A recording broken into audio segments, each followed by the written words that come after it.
बिल्कुल देंगे। मैं कहता हूँ आज विपक्ष का 10 पार्टी, ज्यादा पार्टी का मैं नाम ही नहीं ले रहा, सपा के मुखिया बोल दे, बसपा सुप्रीमो बोल दे, ममता बोल दे, और स्टालिन बोल दे, देवगौड़ा बोल दे, और क्या कहते हैं शरद पवार बोल दे, ये सारे खड़े होकर बोल दे नीतीश कुमार को प्रधानमंत्री बना रहा हूँ। मैं कह रहा हूँ 300 सीट पार है ये गठबंधन, 300 सीट पार, 400 तक जाएगी ये गठबंधन। सफाया जिसको कहते हैं ना, भाजपा का सफाया हो जाएगा। उलझन दिख रहा, भविष्य जो है उलझा हुआ दिख रहा। हमें लगता है इस उलझाव का केंद्र बिंदु कांग्रेस का अकबर रोड है। अगर वो अपने पत्ते खोल दे, वो सिर्फ ये कह दे कि भाई कांग्रेस का प्रधानमंत्री नहीं होगा।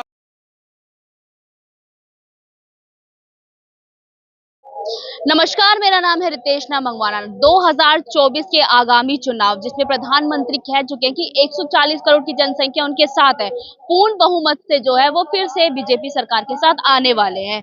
वहीं बिहार में लालू प्रसाद यादव और अन्य नेताओं के घर ईडी सीबीआई के छापे पड़ना और दिल्ली में भी छापे पड़ना क्या संकेत दे रहा है, इसी पर हमारे साथ बातचीत करने के लिए गुलाम सरवर जी है, जो कि खुद सोशल एक्टिविस्ट और बिहार से भी काफी ताल्लुक रखते हैं। तो बातचीत करेंगे कि ईडी सीबीआई को और बीजेपी को क्या रोक पाएंगे, क्योंकि बीजेपी तो लगातार कह रही है कि हम आने वाले हैं वही पूर्ण बहुमत से। देखिए, हम तो किसी को न हटा सकते हैं न ला सकते हैं। हम कोई वो पत्रकार नहीं है जो आजकल चिल्ला के कह रहा है कि हम हटा देंगे।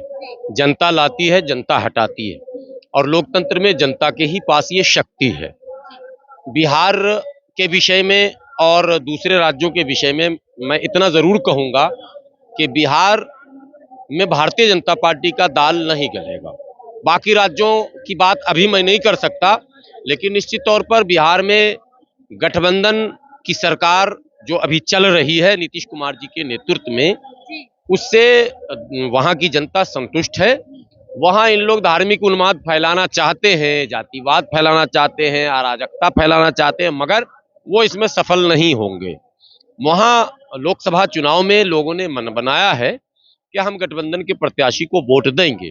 इसलिए बिहार की 40 सीटों को लेकर मैं ये भविष्यवाणी कर सकता हूं कि वहां भारतीय जनता पार्टी को 10-8 सीटें अगर मिल गई तो ये मोदी जी का जादू ही समझा जाएगा, अन्यथा इसकी भी उम्मीद नहीं है बिहार के विषय में।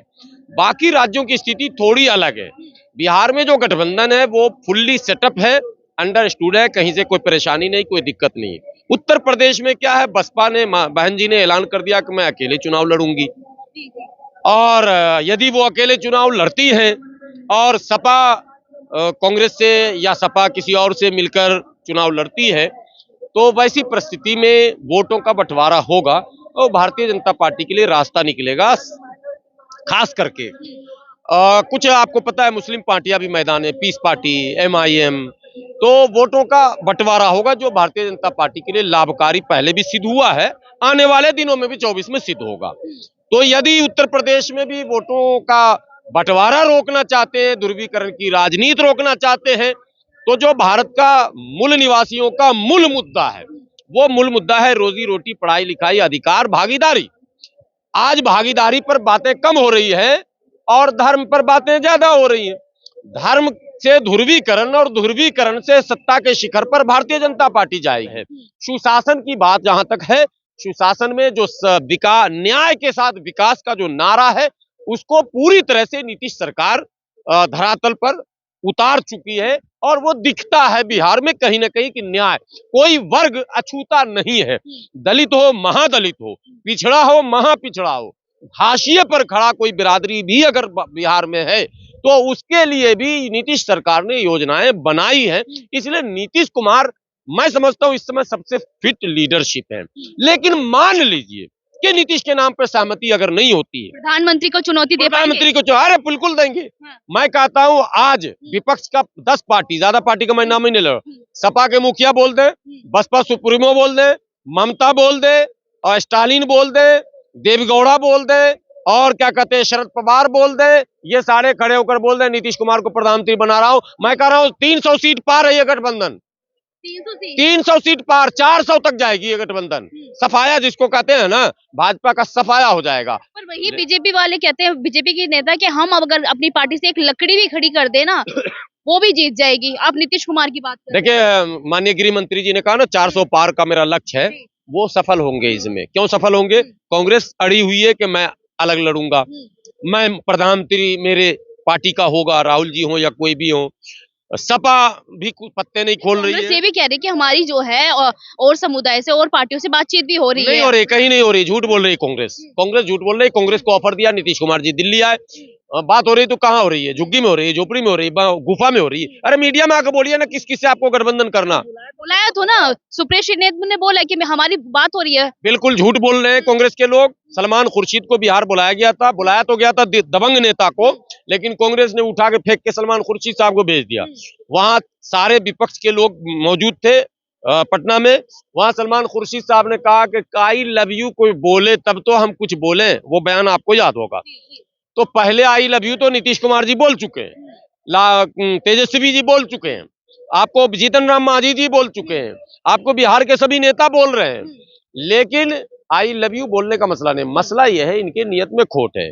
ये घूम फिर के चाहते हैं कि चाहे देश बर्बाद हो तो हो, नहीं समझे, भाजपा 5 साल और रह जाए, मगर पब्लिक थक के कांग्रेस को वोट दे। कांग्रेस के भाइयों से मैं विनती करना चाहता हूं, चाहे भाजपा 50 साल रह जाए, विकल्प अब कांग्रेस नहीं बनेगी। तो कांग्रेस ये भी तो कह रही है ना कि भाजपा का हम 2004 वाला हाल करने वाले हैं। नहीं हो रहा ना, कांग्रेस का बहुत बुरा हाल होने वाला है। कांग्रेस का हाल 2024 में ऐसा हो जाएगा कि वो जो अमित शाह जी ने बोले वो दूरबीन लगा के देखेगा तो नजर ना हो, मुझे लग रहा वो होना है। क्योंकि कांग्रेस वाले पहल नहीं कर रहे। कांग्रेस वाले अखिलेश को नेता नहीं माने, कांग्रेस वाले मायावती को नेता ना माने, कांग्रेस वाले नीतीश को नेता ना माने, कांग्रेस वाले ममता को नेता ना माने। कांग्रेस ममता जी और अखिलेश यादव सभी कह रहे हैं ना हम अपना अलग अलग चुनाव लड़ेंगे। तो और बस हो ममता गया। बनर्जी कह रही है एकला चलो।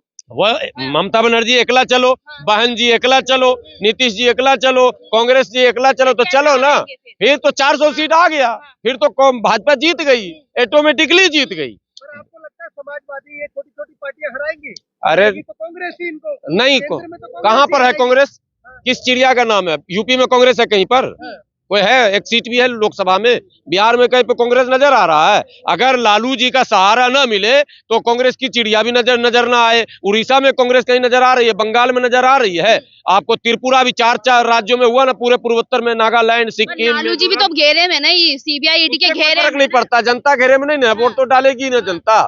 जनता तो गठबंधन को वोट डालेगी। लालू को पकड़ लो, राबड़ी जी को पकड़ लो, चाहे तेजस्वी को पकड़ लो, चाहे तेज प्रताप को पकड़ लो, चाहे मीसा को पकड़ लो, जनता वोट देगी इशू पर, मुद्दे पर। वो मुद्दा है हमारा किस न्याय और विकास, न्याय के साथ विकास का मुद्दा है, जनता उस पर वोट देगी। सबका साथ सबका विकास तो बीजेपी पार्टी भी बोल रही है नहीं, ना। वहां है सबका साथ सबका विकास नारा है, लेकिन है वो संघ का साथ, संघ का विकास, संघ का विश्वास। यहाँ है न्याय के साथ विकास, ये नारा नहीं है, ये हकीकत है।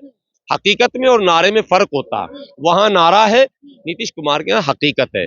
और नीतीश कुमार, मैं फिर देश के नेताओं से कह रहा हूँ, नीतीश कुमार जी के नेतृत्व को स्वीकार कर लो। मैं दावे के साथ कहता हूँ 300 पार आप जा रहे हो। अगर आपने नेतृत्व नहीं स्वीकार किया नीतीश कुमार जी के नेतृत्व को, और अगर आपको लगता है नीतीश कुमार जी उम्र के एतबार से शायद चुनौती नहीं देंगे, तो आप विपक्ष के लोग बंद कमरे में बैठो, अखिलेश जी को चुन लो।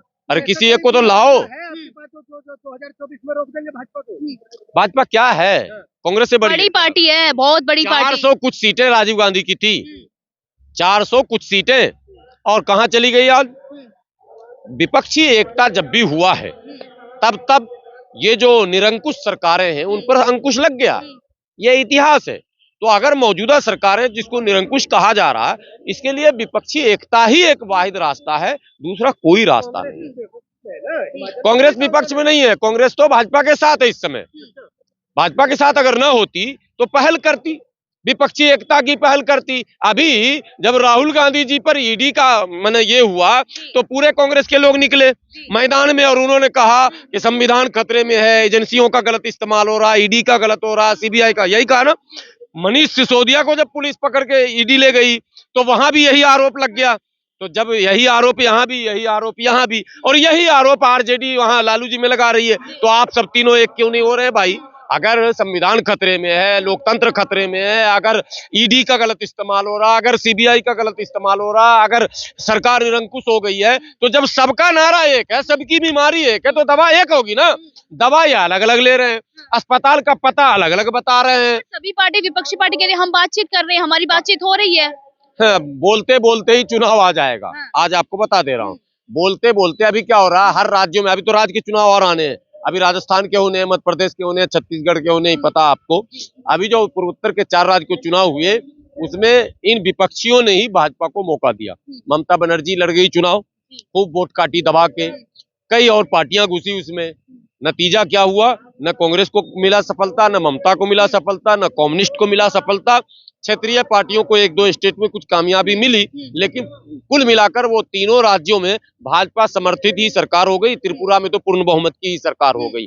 तो ये जब वहां एकता नहीं कर पाए, तो लोकसभा में हम पहले कैसे मान लें कि ये विपक्षी एकता करेंगे। इसलिए शंका है, संशय है और उलझन दिख रहा, भविष्य जो है उलझा हुआ दिख रहा।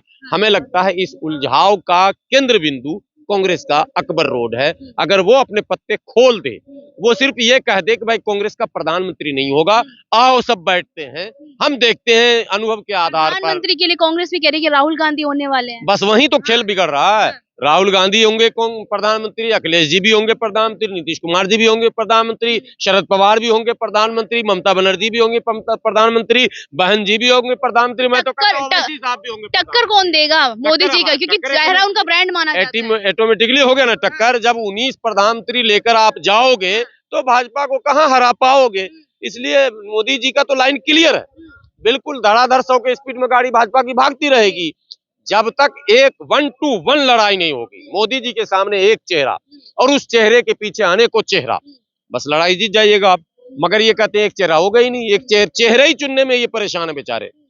न ये चेहरा ये चुनेंगे और न लोकसभा में ये चुने जाएंगे। चलिए, बहुत बहुत शुक्रिया बातचीत करने के लिए। हमारे साथ थे गुलाम सरवर जी। गुलाम सरवर जी से बात हुई है, बड़ी बेबाकी से उन्होंने भाजपा पार्टी को 2024 में हराने का फॉर्मूला भी बता दिया कि अगर विपक्ष एकता रखेगा और एक साथ जुट होकर साथ आएगा तो ये बीजेपी पार्टी का जो है सुपड़ा साफ होने वाला है। ऐसा कहना था गुलाम सरवर जी का कि भारतीय जनता पार्टी को हराने का फॉर्मूला तो मिल चुका है, अगर विपक्ष एक साथ आकर एकजुटता दिखाए, आपस में बातचीत करे, तो भारतीय जनता पार्टी का 2024 में जड़ से सुपड़ा साफ कर दिया जाएगा। भारतीय जनता पार्टी का जो रथ है, जो लगातार तीव्रता की ओर बढ़ते जा रहा है, जो कह भी रहा है कि पूर्ण बहुमत से हम फिर आने वाले हैं, वो इसी विपक्ष की एकजुटता के कारण रुक सकता है।